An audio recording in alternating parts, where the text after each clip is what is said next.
Suara saya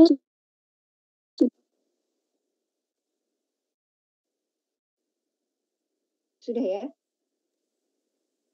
tadi putus-putus Bu suaranya. Kalau sekarang gimana? Sudah terdengar. Oh ya, sudah ya. Nanti kalau misalnya tidak terdengar, mohon untuk chat di Zoom saja. Karena kalau di WA saya tidak buka WA, ya. Oke, kita mulai. Oh, ini kuliah terakhir apa gimana? Hari ini maksudnya Bu? Iya, untuk hari ini. Iya. Oh, oke.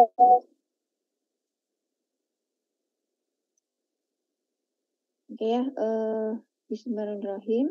Jadi pada kuliah hari ini saya akan membawakan tentang dietetik gagal ginjal akut ya. Jadi untuk gagal ginjal sendiri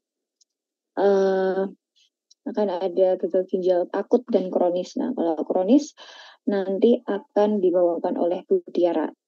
Ya. Oke.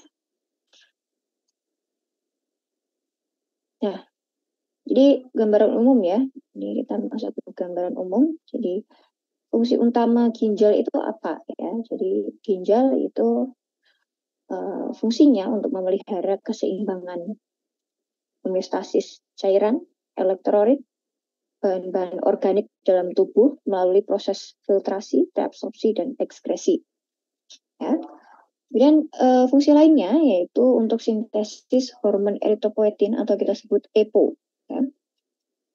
Ya, kalau EPO sendiri ini atau eritropoietin, jadi ginjal ini memang memainkan peran dalam produksi hormon eritropoietin, ya, di mana EPO ini bertanggung jawab untuk merangsang pembentukan sel darah merah atau eritrosit di sumsum tulang. Ya. Kemudian selanjutnya adalah sekresi renin. Ya. Jadi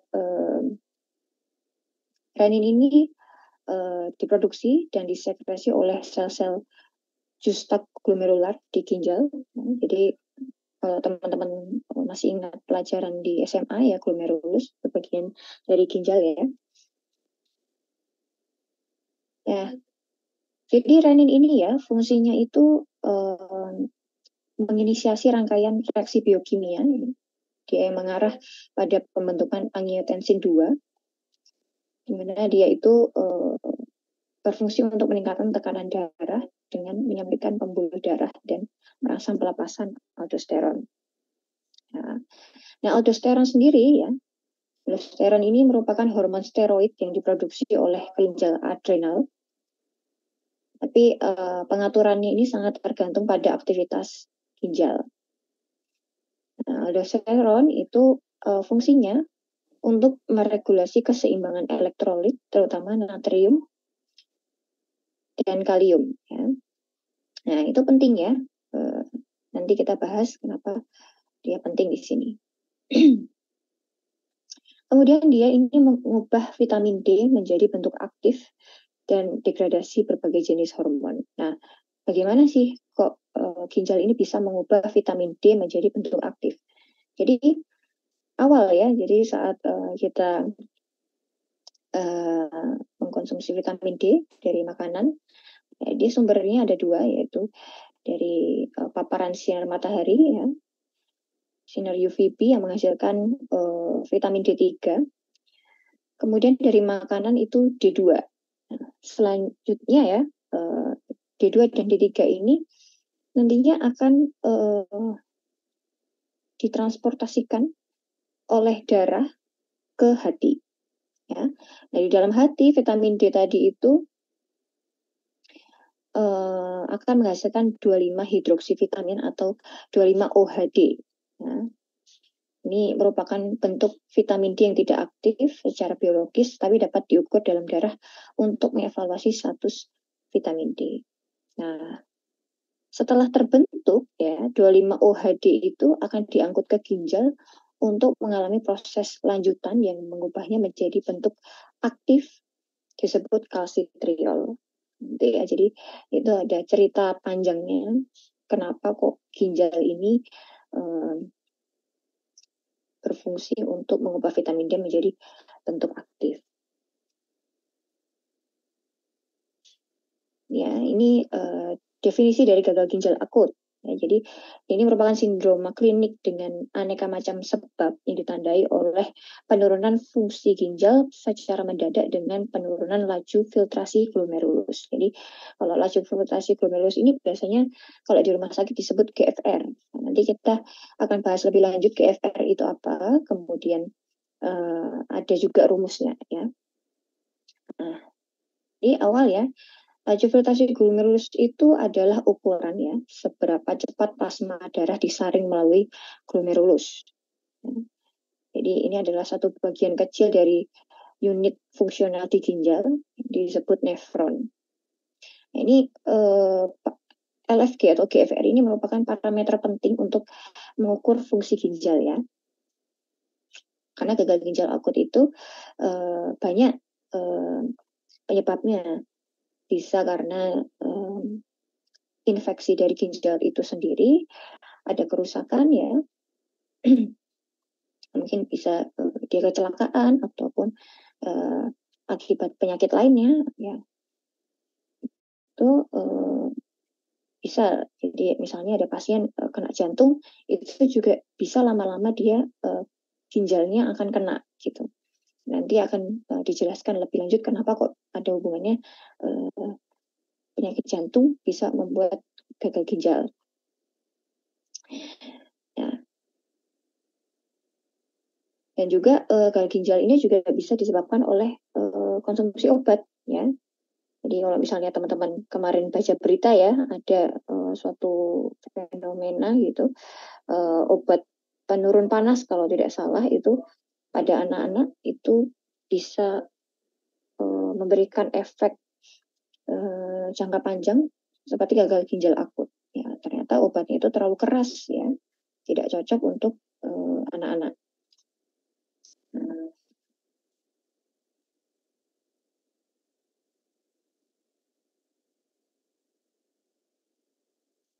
Oke, jadi proses laju filtrasi glomerulus ini dimulai saat darah mengalir masuk ke glomerulus melalui arteria aferen, kemudian nantinya akan meninggalkan glomerulus melalui arteria aferen. Nah, selama proses ini, sebagian cairan dari darah yang disebut filtrat glomerulus ini nanti disaring ke dalam ruang Bowman.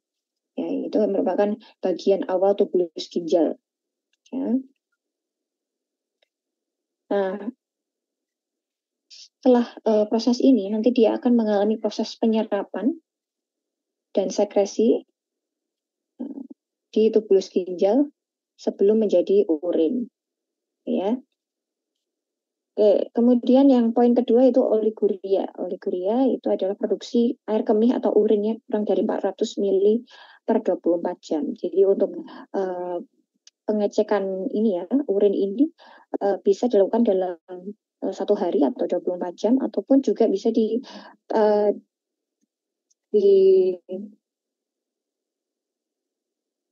monitor per jamnya ya. Tapi karena kalau di setting rumah sakit itu tidak memungkinkan ya untuk per jamnya, itu biasanya per hari.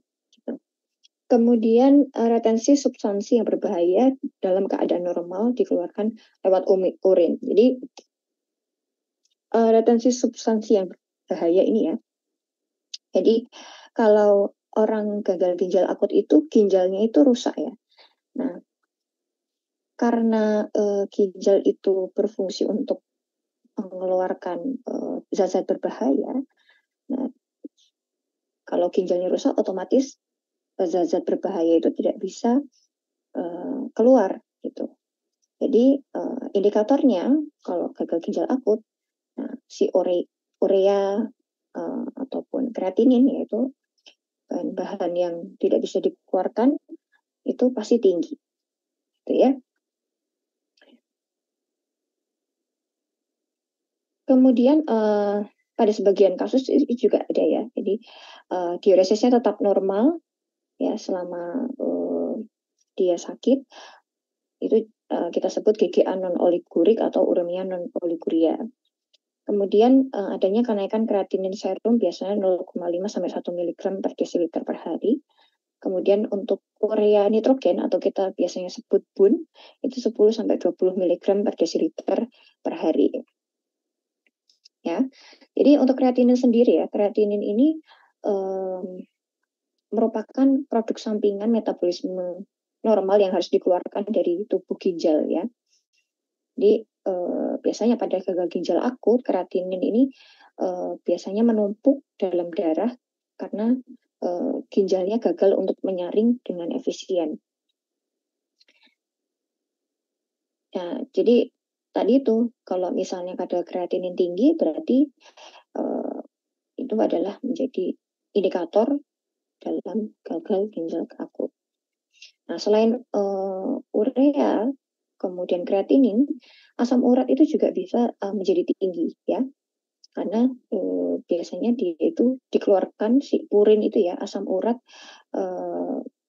yang merupakan pemecahan dari purin itu biasanya dikeluarkan melalui urin.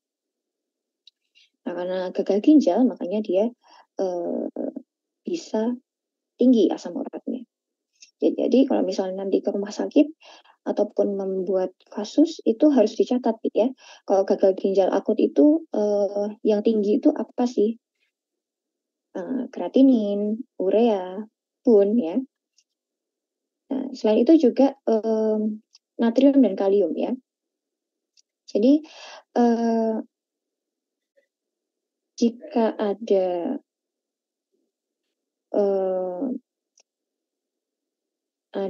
masalah pada ginjal itu juga akan mempengaruhi dari keseimbangan elektrolit ya, seperti natrium dan kalium ya, serta fosfat. Nah, nanti kita akan menjelaskan kenapa fosfat ini juga perlu dimonitor. Kemudian kesembuhan sempurna dapat terjadi namun mortalitas masih sangat tinggi, mencapai 40-60%. Jadi memang kelihatannya memang gagal ginjal akut gitu ya, belum gagal ginjal kronis. Jadi masih banyak orang yang menyepelekan gitu. Oh akut berarti masih bisa sembuh gitu kan. Tapi banyak sekali orang-orang yang lalai ya terhadap gagal ginjal akut ini, terapinya gitu ya, masih nakal gitu, masih konsumsi protein yang tinggi. Nah itu yang nantinya biasanya dia akan lanjut ke gagal ginjal kronis. Kalau sudah gagal ginjal kronis itu udah ya sudah gitu, udah cuci darah terus gitu. Nah, oh ya tadi saya belum menjelaskan BUN ya, urea nitrogen. Jadi BUN ini adalah blood urea nitrogen. Jadi ini adalah urea dalam darah, yaitu merupakan salah satu parameter yang digunakan dalam tes darah untuk mengukur kadar urea dalam darah. Jadi urea ini adalah produk sampingan metabolisme protein yang dihasilkan ketika protein dalam makanan atau dalam tubuh terurai menjadi asam amino. Nah, jadi asam amino tersebut diubah menjadi amonia di hati dan akhirnya diubah menjadi urea. Nah, di urea ini harusnya dikeluarkan melalui ginjal dalam urin. Itulah mengapa kalau gagal ginjal itu punya tinggi. Nah, dalam konteks ini ya, ini bisa diamati gitu bahwa kalau kreatinin dan urea itu sudah tinggi berarti yang kita mainkan adalah proteinnya. Nah, kalau misalnya dia kreatininnya tinggi sekali, itu kita tidak boleh mempreskripsikan diet itu proteinnya terlalu tinggi. Nah, itu bisa bahaya ya, karena urea itu tadi ya dia berasalnya dari apa? Dari protein. Nah, tapi kalau misalnya nanti sudah pasien yang masuk ke gagal ginjal kronis, kemudian dia sudah hemodialisis, nah itu proteinnya boleh tinggi karena dia cuci darah kan, jadi dibersihkan darahnya setiap 2 kali seminggu. Sedangkan kalau AKI sendiri atau gagal ginjal akut kan mereka belum hemodialisis, jadi masih ada harapan untuk sembuh gitu dengan perencanaan diet yang baik dan sesuai. Ini ya, jadi istilah GGA atau gagal ginjal akut itu dan NTA atau nekrosis tubular akut ini sering digunakan sebagai ini.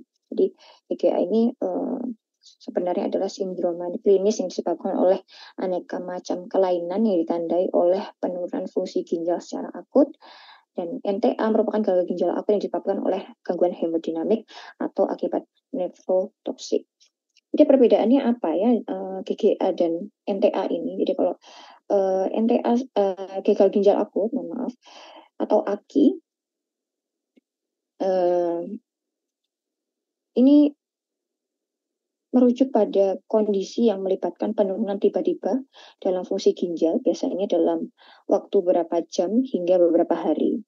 Jadi GGA ini disebabkan oleh berbagai faktor, termasuk dehidrasi, infeksi, trauma, ataupun kerusakan langsung pada ginjal.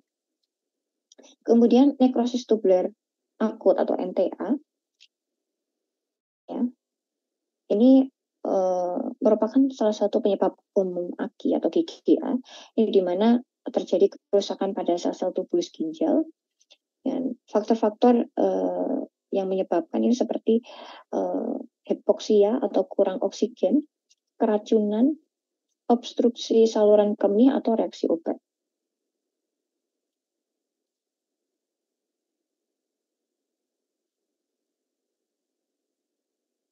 Ini ya, jadi penyebab-penyebab dari gagal ginjal akut itu ada banyak ya. Gangguan dari fasa ginjal itu seperti hipertensi maligna, emboli fasa, vaskulitis nekrotising, kemudian purpura trombositopenik, trombotik, sindrom hemoroidik uremik. Kemudian juga bisa penyakit glomeruler seperti penyakit infeksi ya, infeksi pada glomerulusnya. Kemudian proliferatif difusa, progresif cepat, lupus ya. Kemudian nekrosis tubular akut, ini seperti iskemik, agen nefrositik, ya. Kemudian juga anestesi. Nah, ini juga seperti konsumsi obat-obatan itu juga bisa mengakibatkan GGA.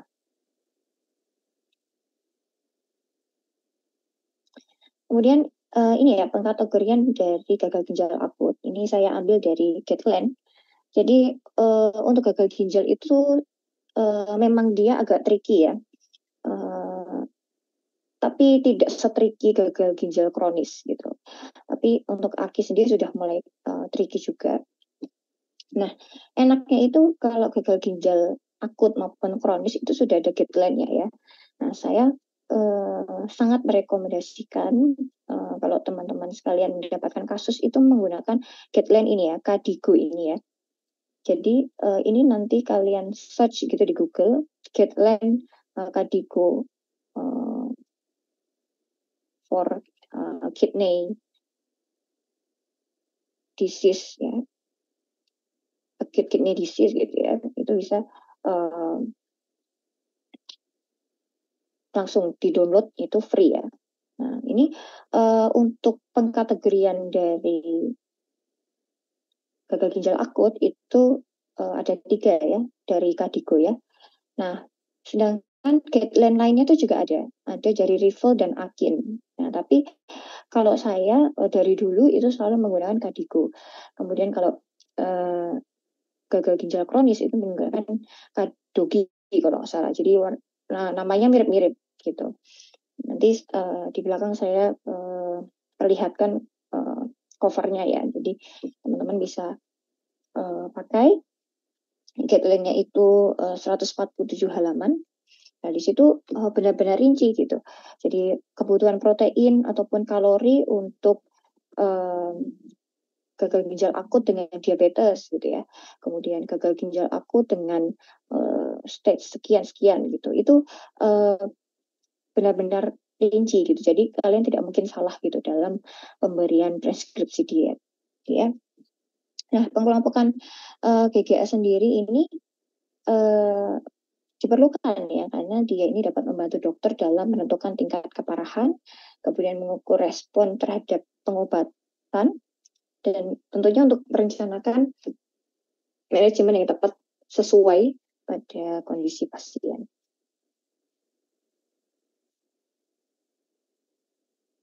Nah, ini ya sama ya. Jadi ginjal akut ini penurunan laju filter glomerulus secara mendadak disertai penurunan kemampuan ginjal untuk mengekskresi produksi hasil sisa metabolisme. Ini juga berkaitan baik dengan penurunan urin ya.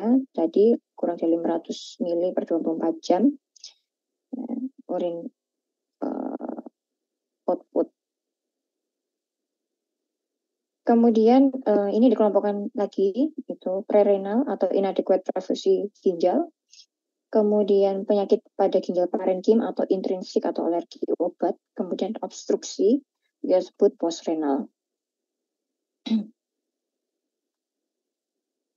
Jadi ya. Jadi untuk prerenal sendiri ya, prerenal ini terjadi ketika aliran darah ke ginjal atau darah yang akan disaring ke ginjal itu berkurang secara signifikan.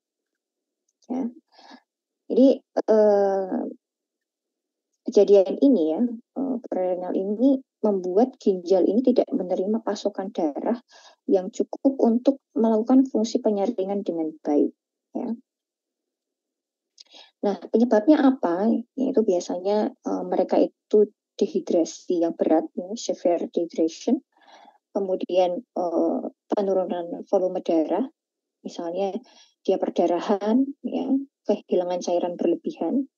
Ya, jadi kalau misalnya ada pasien kecelakaan, darahnya luar biasa habisnya banyak, ya itu bisa dia bisa sakit gagal ginjal akut gitu ya. Nah itu makanya teman-teman sekalian ini harus banyak-banyak minum gitu ya. Kalau misalnya kalian merasa bibir itu udah mulai pecah-pecah, itu sudah menjadi tanda ya bahwa rehidrasi di dalam tubuh itu sudah buruk gitu. Nah bayangkan kalau bibir saja sudah pecah-pecah, itu bayangkan organ yang ada di dalam tubuh itu bagaimana kondisinya ya kan. Nah, jadi sangat ini ya diperhatikan ya, mungkin keasikan nonton film atau keasikan belajar gitu ya, atau keasikan melihat kuliah saya itu jadi lupa minum ya, jadi jangan sampai ya. Kemudian untuk prerenal ini ya ini bisa dipulihkan tentunya, dapat diatasi ya dengan dialiri darah dan minum cairan yang banyak. Kemudian selanjutnya intrinsik ya. Intrinsik GGA ini terjadi ketika ada kerusakan langsung pada struktur ginjal. Jadi memang ada kerusakan dari struktur-struktur yang ada di ginjal seperti nekrosis tubular akut. Ya. Kemudian glomerulusnya ataupun pembuluh darah di dalam ginjal ini mengalami kerusakan. Nah, penyebabnya itu seperti infeksi, ya, infeksi kemudian toksisitas obat, ya, kekurangan oksigen pada ginjal, kemudian juga penyakit imun seperti SLE, ya, atau enggak pembekuan darah ya, yang terjadi di pembuluh darah ginjal. Nah, itu yang kalau misalnya kita lihat di berita-berita itu berarti dia sakitnya secara di intrinsiknya ya, yang anak-anak konsumsi obat penurun panas itu ya, nah itu yang dia sudah rusak gitu ginjalnya. Nah kalau intrinsik sendiri itu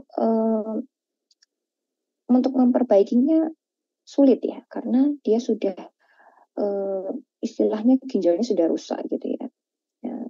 Mungkin kalau sudah terlalu rusak ya, satu-satunya jalan adalah transplantasi ya. Kemudian postrenal ya, postrenal GGA ini terjadi ketika terjadi hambatan pada aliran keluaran urin dari ginjal yang dapat disebabkan oleh obstruksi saluran kemih seperti batu ginjal ya, pembesaran prostat pada pria, tumor, ya, ataupun masalah lain yang menghalangi aliran urin keluar dari ginjal. Ya, jadi pokoknya intinya dia itu menyumbat, sesuatu yang menyumbat di ginjal, itu namanya postrenal. Kemudian akibatnya ini tekanan dalam sistem kemih akan meningkat, ya, dapat menyebabkan kerusakan pada ginjal jika tidak segera diatasi. Itu ya. Jadi kalau kalian suka menahan pipis, ya, menahan buang air, nah itu lama-lama itu akan mengendap, ya, mengendap, kemudian dia akan membentuk kapur, ya, kapur. Nah itu yang mengendap itu, ya, itu bisa menghalangi ini jalannya kemih ini. Nah itu juga bisa membuat dia gagal ginjal akut, ya. Jadi itu tadi, banyak minum, kemudian jangan suka menahan ke kamar kecil, ya. Itu sudah harus diperhatikan, ya.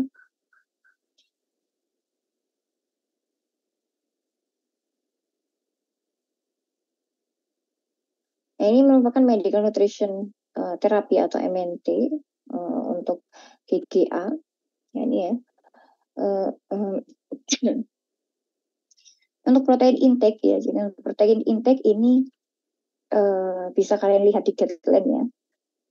Kalau protein intake untuk pasien GGA ini dibatasi, ya, karena protein ini nantinya tadi bisa meningkatkan kadar urea dalam darah, ya. Jadi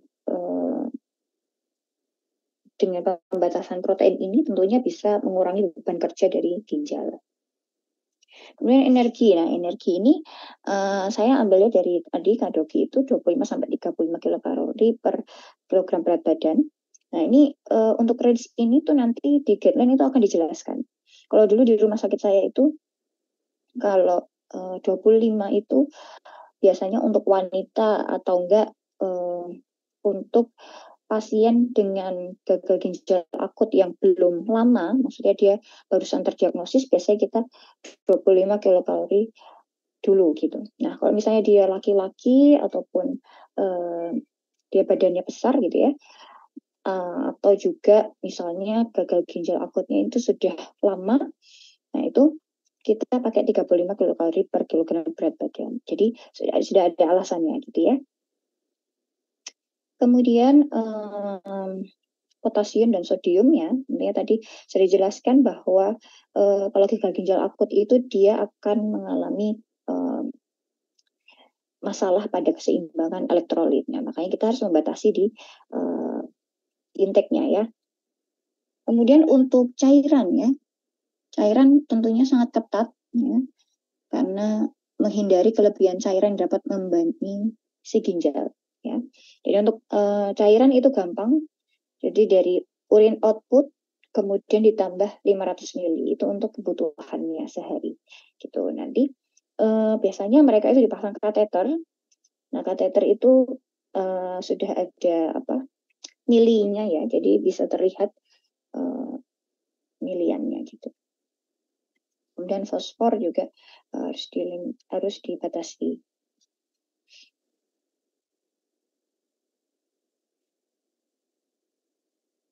Ini untuk diagnosis banding untuk prarenal, renal, dan pascarenalnya. Ya, kemudian ini kriteria diagnosis, ya, dari pemeriksaan urin dan darah, ya, jumlahnya, ya, ini bisa dari lihat urinnya, misalnya oliguria itu 400 mili per 24 jam, atau anuria ini urinnya kurang dari 100 mili per 24 jam, ataupun dia sama sekali dalam sehari itu tidak buang air kecil. Jadi kalau teman-teman sekalian ini dalam sehari misalnya buang air kecilnya cuma sekali, wah itu sudah bahaya, ya, itu harus coba ke rumah sakit, ya. Apalagi warnanya sudah tidak jernih lagi gitu. Nah, sudah coklat ya, sudah gelap itu sudah bahaya gitu. Dan berat jenis menetap sekitar 1,010. Osmolitas sekitar 300 sampai 400 ya. Dan kadar natrium dan ureumnya ini harus dilihat. Nah, nanti kalau misalnya di rumah sakit itu pasien itu akan ada pemeriksaan laboratorium ya. Jadi dengan gejala-gejala, misalnya dia masuk dengan gejalanya apa, tidak buang air kecil ataupun apa gitu ya, mual muntah gitu, itu bisa karena gagal ginjal, maka dokter atau nakes itu akan langsung mengambil laboratorium yang berkaitan dengan gagal ginjal akut. Nanti bisa ketahuan kalau misalnya biasanya itu langsung kreatinin, urea, natrium, kalium itu biasanya tinggi. Nah, kalau sudah tinggi itu sudah ya ini gagal ginjal akut gitu. Nah, tapi ada kadang itu ada yang sampai dia langsung diagnosisnya gagal ginjal kronis gitu. Jadi tergantung ya dari laboratoriumnya itu tadi dan pemeriksaan yang lain.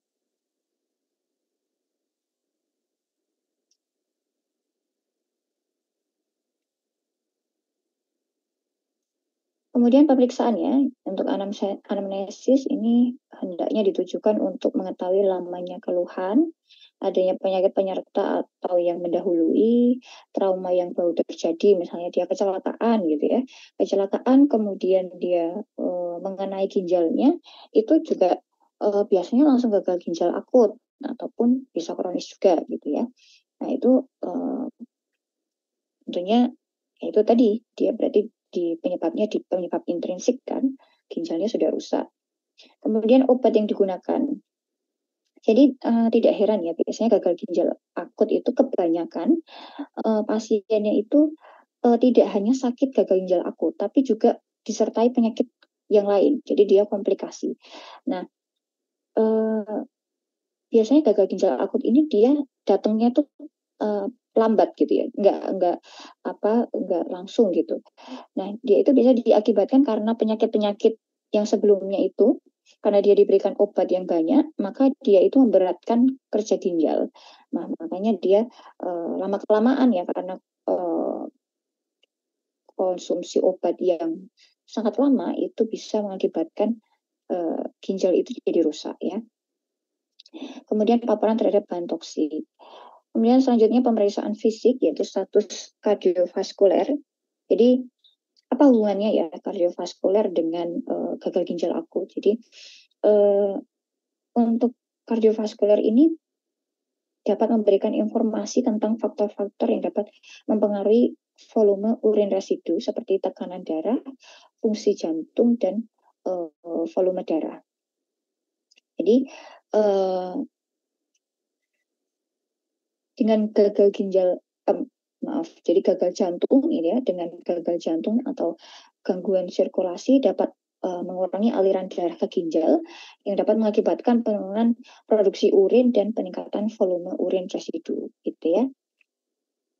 Nah, jadi kalau misalnya nanti main gitu ya ke rumah sakit, biasanya itu ada bangsal khusus jantung. Nah, kalau jantung itu biasanya mereka itu dibatasi, sangat-sangat dibatasi konsumsi cairan. Jadi nanti jangan kaget kalau misalnya di bangsal jantung itu banyak pasien yang bilang haus gitu, minta air gitu. Tapi kita sendiri tidak boleh memberikan karena memang pembatasannya luar biasa ya. Kita takut dia edema, kemudian ada nanti memperburuk kondisinya.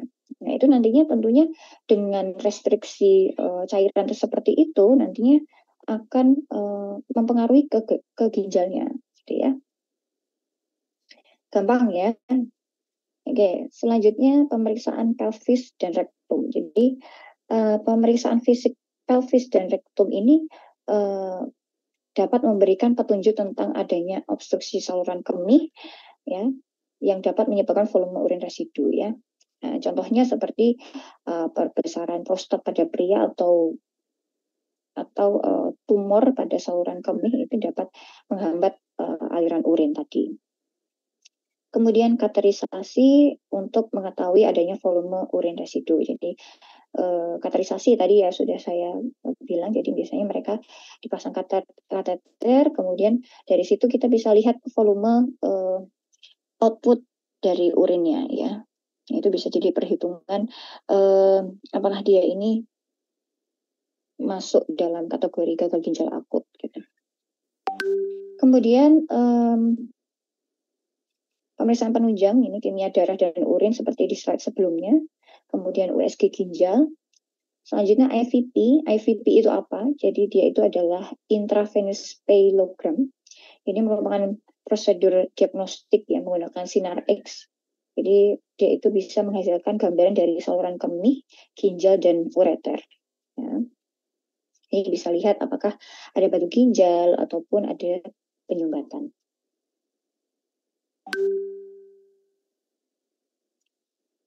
Ya, ini terapi konservatif ya. Jadi terapi konservatif itu apa? Jadi terapi ini merujuk pada pendekatan pengobatan yang tidak melibatkan intervensi medis ataupun prosedur invasif. Jadi dia ini lebih mengutamakan perubahan gaya hidup seperti manajemen simptom, kemudian penggunaan obat-obatan secara hati-hati ya.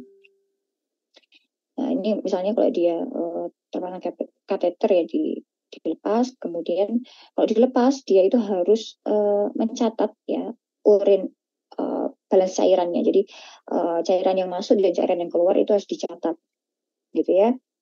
Kemudian ukur BB tiap hari kalau memungkinkan, karena ditakutkan dia itu bisa mengalami edema dan asites ya. Nah,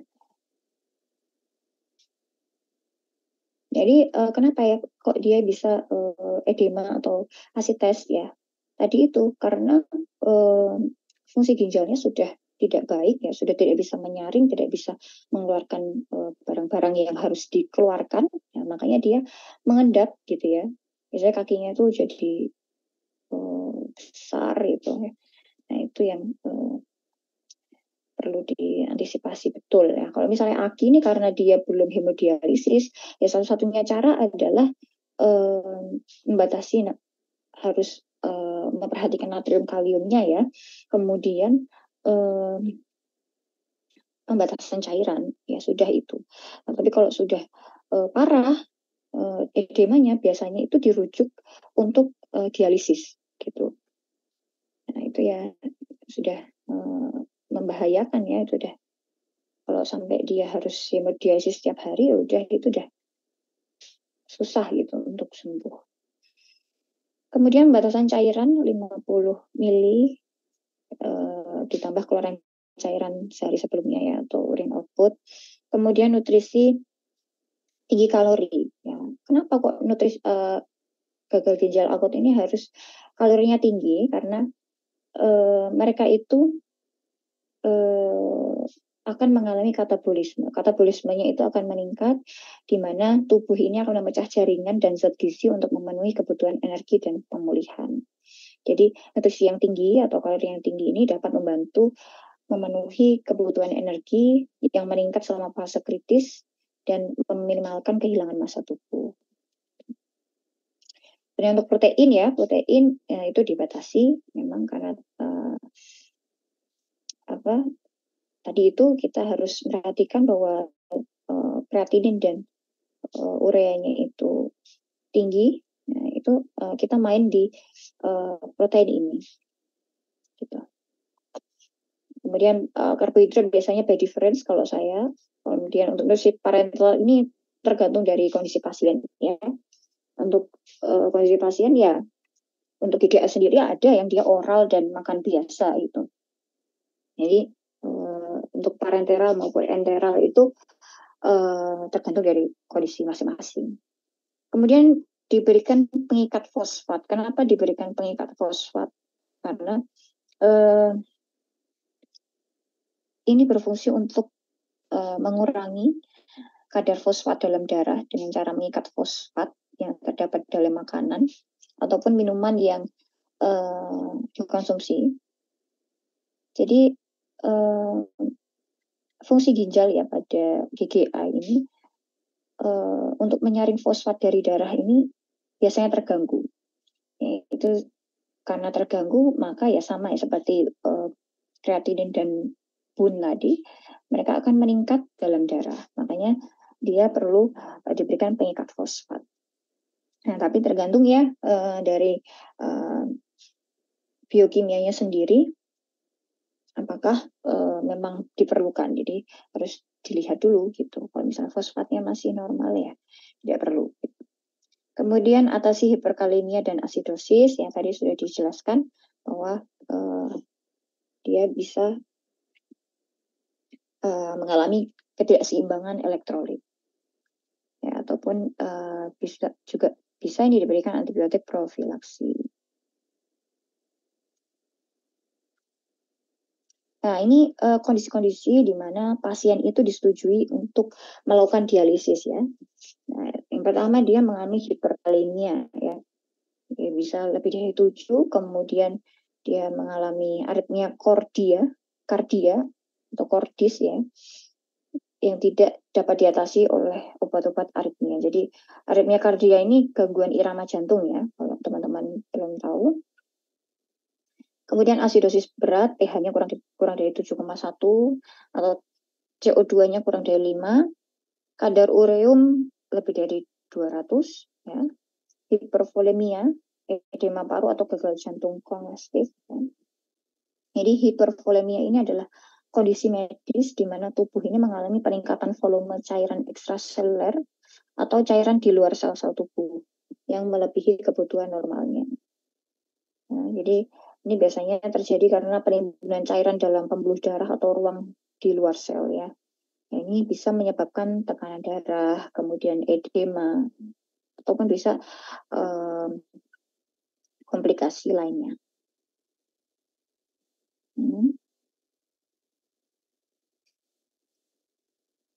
Kemudian perikarditis uremik. Jadi perikarditis uremik ini adalah kondisi peradangan pada perikardium atau lapisan luar jantung yang terjadi pada pasien dengan gagal ginjal akut ya. Nah, gagal ginjal akut dan kronis juga ya. Nah, ini biasanya bisa dilihat dari peningkatan kadar urea dan kreatin. Kemudian sindroma uremik berat ya. Yang terakhir itu perdarahan gastrointestinal. Perdarahan gastrointestinal ini seperti apa ya? Jadi contohnya ya, jadi seperti uremia yaitu kondisi di mana terjadi peningkatan kadar urea dan limbah nitrogen lain dalam darah akibat gangguan fungsi ginjal. Jadi uremia ini dapat menyebabkan kerusakan dari pembuluh darah dan mukosa saluran pencernaan yang dapat meningkatkan resiko perdarahan gastrointestinal. Kemudian juga bisa kalau misalnya penggunaan obat ya. Jadi pasien dengan penggunaan obat seperti antikoagulan, contohnya heparin gitu ya, itu bisa meningkatkan risiko perdarahan GI ya atau gastrointestinal.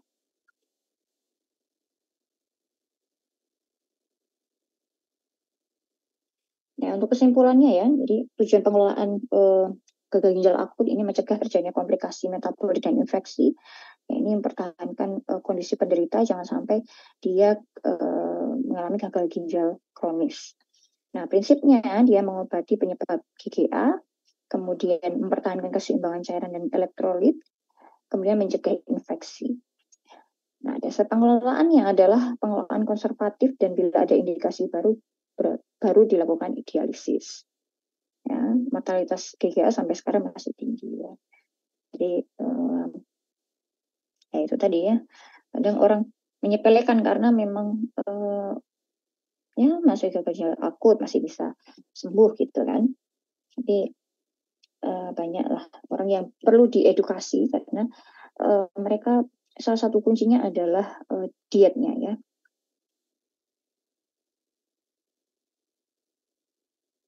Ini gambaran umum diet gagal ginjal akut ya. Jadi gagal ginjal akut terjadi ini sama ya kayak tadi ya. Jadi karena penurunan fungsi ginjal secara mendadak terlihat pada penurunan GFR, kemudian ada oliguria sampai anuria, ya, hiperkatabolisme dipengaruhi oleh berat ringannya penyakit, gangguan fungsi ginjal, status gizi pasien, jenis terapi yang diberikan. Ini gejalanya ya seperti anoreksia, nausea, rasa lelah, gatal, mengantuk, pusing, sesak nafas. Nah, coba nih kalau teman-teman kelas ini ada nggak yang gejalanya seperti ini? Ya, perlu diperiksakan ke rumah sakit. Gitu. Ini hubungan dari GFR ya, GFR. Kita masuk ke GFR itu apa ya? Jadi GFR tadi itu ya laju filtrasi glomerulus ya. Jadi sekali lagi ya itu adalah ukuran seberapa cepat plasma darah disaring melalui glomerulus dalam ginjal. Ya. Ini adalah suatu parameter di mana kita bisa lihat fungsi ginjalnya itu sudah di tahap mana gitu. Apakah masih bagus atau sudah buruk gitu ya. Ya ini adalah rumus ya, ini salah satu rumus dari GFR. Jadi rumus perhitungan GFR itu ada banyak ya. Jadi bisa kalian cari di guideline itu juga ada. Ya, tidak harus menggunakan ini. Seingat saya masih ada rumus yang lebih mudah lagi, tapi saya lupa ya. Itu kayaknya ada di laporan saya. Tapi sudah lama sekali, jadi saya belum sempat buka lagi. Karena di rumah sakit kan perhitungan ini kan harus cepat ya, jadi mereka biasanya menggunakan rumus yang lebih mudah gitu. Nah, kalau misalnya teman-teman punya referensi lain ya yang lebih mudah bisa diaplikasikan. Ya, kemarin juga saya lihat kelas ini juga pinter untuk cari referensi, jadi tidak masalah ya kalau referensinya kuat ya, terutama dari guideline ataupun jurnal ya. Saya kurang menerima ya kalau misalnya dari buku ya, karena memang saya tidak pernah pakai buku ya. Sekali lagi saya suka pakai guideline karena guideline itu sudah yang paling atas derajatnya gitu istilahnya ya. Itu sudah jelas, itu sudah digunakan seluruh dunia, sudah ada kesepakatannya gitu. Nah, ini tujuan dietnya, memberikan makanan cukup tanpa memberatkan kerja ginjal, menurunkan kadar ureum darah, menjaga keseimbangan cairan dan elektrolit, memperbaiki dan pertahankan status gizi optimal, dan percepat penyembuhan. Nah, ini syarat dietnya ya, energi cukup ya. Energi cukup 25-35 ini dari kadoki yang tadi saya pakai guideline-nya ya. Nanti coba dipelajari ya kalau misalnya besok dapat kasus yang tricky misalnya gagal ginjal akut dengan hipertensi gitu ya. Nah, itu sudah ada perhitungannya sendiri. Kemudian untuk protein ya. Protein sebenarnya ini ada banyak ya, ada katabolik ringan, kemudian katabolik sedang, katabolik rendah, berat ya. Nah, tapi kalau saya itu biasanya itu 0,8 sampai 1 gitu ya. Di guideline nanti akan lengkap sekali ya. Ada juga yang kalau penyebabnya lain itu bisa sampai 0,6 sampai 0,8. Jadi memang dia itu rendah ya. Prinsipnya itu rendah. Jadi kalau gagal ginjal akut itu misalnya dalam sehari ada 3 kali makan, itu biasanya proteinnya itu yang bioavailability-nya tinggi, biasanya itu hanya 1 kali makan. Gitu. Itu memang benar-benar membatasi. Tapi harus diperhatikan dari hasil laboratoriumnya seperti kreatinin dan urea. Nah, kalau misalnya kreatininnya terlalu tinggi, berarti pembatasannya luar biasa gitu ya. Jadi mungkin saja dalam sehari itu hanya makan tempe tahu saja gitu. Nah, kalau misalnya kreatinnya rendah, maksudnya masih normal gitu, kita masih berani memberi seperti ayam, ikan gitu ya. Nah, itu ataupun ya jenis protein lainnya gitu ya. Gitu karena ya itu kan. Karena masih ginjalnya masih bisa lah gitu, masih bisa mentolerir dengan konsumsi protein dengan bioavailability yang tinggi. Itu ya sekali lagi harus diperhatikan betul ya untuk laboratorium karena gagal ginjal itu sudah pokoknya laboratorium cairan gitu ya. Kemudian lemak ya 20-30% untuk katabolisme ya. Ini dianjurkan sekian.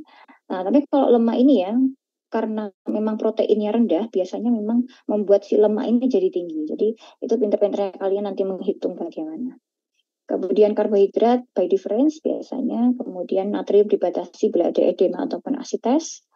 Kemudian jika ada kemampuan makan yang rendah, itu bisa enteral parenteral ya. Ditambahkan vitamin juga bisa. Ya, itu tergantung dari kondisi pasien. Kemudian yang terakhir ini ya, cairan sebagai cairan penggantinya itu menggunakan cairan yang keluar atau urine output ditambah 500 ml.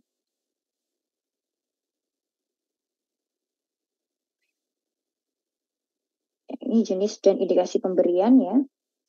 Jenis diet disesuaikan dengan keadaan pasien dan berat ringannya katabolisme protein. Kemudian pada katabolik ringan atau keracunan obat ini dapat diberikan makanan per oral dan bentuk lunak. Jadi untuk keracunan obat ya, jadi keracunan obat itu terkadang ada obat yang bisa membuat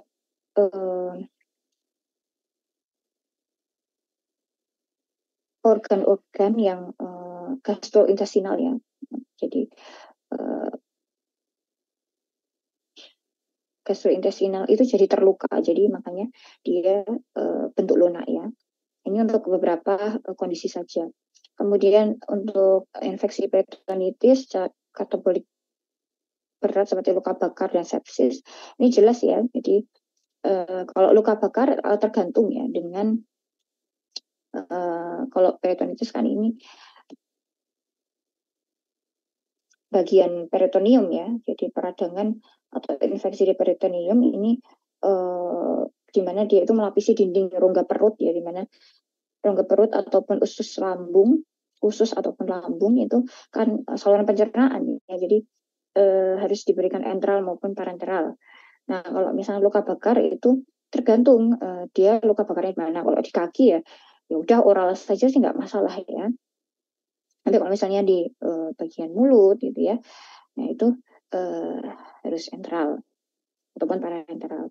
Nah kalau sepsis ya, kalau teman-teman mungkin belum pernah lihat orang sepsis ya, sepsis itu di ICU banyak ditemukan pasien sepsis. Nah kalau misalnya sepsis itu biasanya sudah tinggal berdoa saja gitu, jadi nggak mungkin dia pakai oral ya. Nah, kemudian jenis diet ini juga tergantung dari kondisi pasien ya, bisa lunak atau cair. Kemudian pasien jika makan per oral, semua makanan boleh diberikan. Batasi garam bila ada hipertensi, asites edema ya. Batasi sayur dan buah yang tinggi kalium jika ada hiperkalemia. Gitu ya. Nah ini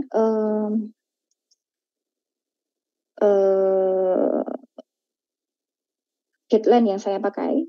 Jadi Kadigo ini mungkin ada yang lebih baru lagi ya. Ini saya ambil yang 2021.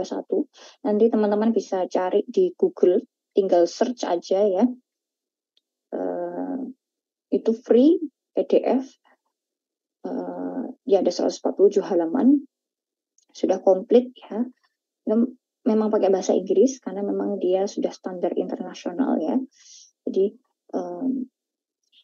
saya mohon sekali untuk teman-teman ini menggunakan ini, boleh ya. Untuk kalori boleh pakai 25 sampai 35 tadi, atau enggak pakai Miflin kalau saya ya, gitu. Tapi sebenarnya kalau saya lebih senang pakai ini aja sih, lebih gampang gitu ya. Karena kalau misalnya kalian di rumah sakit itu juga sebenarnya sama aja sih. Saya pakai Miflin ataupun pakai ini juga, saya sama-sama pakai Excel gitu. Kalau kalau menghitung, saya nggak pernah pakai pensil seperti kalian itu. Tapi kan itu kan supaya kalian paham betul ya bagaimana sih perhitungan dari eh, kalori sendiri itu gimana asal usulnya gitu kan. Nah kita seperti itu. Kalau di rumah sakit biasanya pakai Excel. Jadi di HP itu biasanya ada Excel, jadi tinggal masukkan angkanya gitu. Nah, kalau pakai ini juga boleh gitu ya. Nanti kalau misalnya ada kasus gitu. Oke, mungkin itu saja kuliah dari saya. Mungkin ada pertanyaan dari teman-teman sekalian.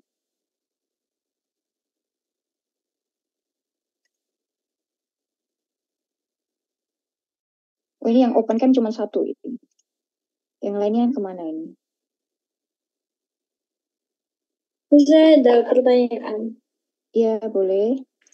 Tadi kan itu fosfatnya kan dibatasi ya, Bu. Nah, kalau lihat fosfatnya itu dilihat dari mananya, di hasil lab biokimianya atau dari food recall-nya kayak gitu. Terus tadi ada kalau makanan itu kayak ada dikasih pengikat fosfat dalam di makanan ataupun di minumannya. Nah, pengikatnya itu dalam bentuk bahan makanan kah atau suplemen kah atau bagaimana?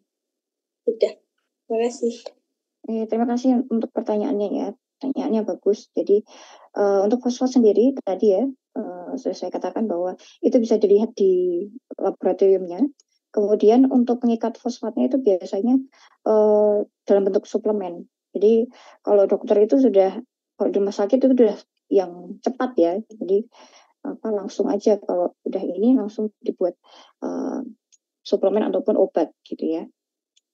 Nah, Tanya lagi, Bu, kalau seumpama pengikat fosfatnya itu dalam bentuk suplemen, nah apakah memungkinkan kalau suplemennya itu dicampurkan ke dalam makanannya, kalau seumpama bikin sonde gitu, nah suplemennya dimasukkan ke dalam sondenya gitu atau diberikan terpisah? biasanya kayak gitu terpisah ya. Kita nggak pernah membuat sode terus ada obatnya gitu, enggak sih, nggak ada. Oke, terima kasih, Bu. Oke, ada lagi? Ini sepertinya ada yang belum absen ya. Noviana Dwi. Hadir, Bu. Oh, hadir. Nah, Permisi, Bu, A3 ada ini yang dispensasi atas nama Sasa Anggita dan juga Soraya. Saya kirimkan surat dispennya ke WA-nya Bu A3. Oke, ya saya sudah tahu sih, tapi itu tergantung PJMK ya. Saya tidak bisa mengabsenkan karena saya ngikut PJMK ataupun akademik gitu. Kalau tahun-tahun kemarin kalau saya dengar itu kebijakannya PJMK gitu. Entah dia itu dihitung izin atau bisa absen seperti kalian gitu. Jadi coba tanya ke PJMK saja kalau bagian itu. Oke, baik, Bu. Ya, sama-sama. Oke, kalau begitu mungkin saya tutup ya. Baik, Ya, Bu. mungkin ini ada yang perjalanan pulang juga, atau tadi di kelas sebelumnya ada yang lagi naik motor gitu. Iya, benar, Bu. Oke, ya. Semoga tadi ada yang mencatat ya, kemudian mungkin bisa share catatannya ke temennya gitu. Karena ini tadi saya juga lihat tidak direcord Zoom saya, ya. Jadi kalau gagal ginjal aku tadi itu kuncinya ya, dari laboratorium kemudian cairan. Nah, kalau gagal ginjal kronis itu lebih susah lagi ya. Saya dulu itu waktu sekolah baru bisa gagal ginjal kronis itu akhir-akhir. Jadi dari awal-awal sama sekali saya tidak paham karena saking sulitnya itu gagal ginjal kronis. Ya, jadi mohon untuk memperhatikan kuliahnya Bu Tiara besok. Oke, kalau begitu saya cukupkan. Terima kasih sudah hadir. Semoga bermanfaat. Wassalamualaikum warahmatullahi wabarakatuh. Terima kasih.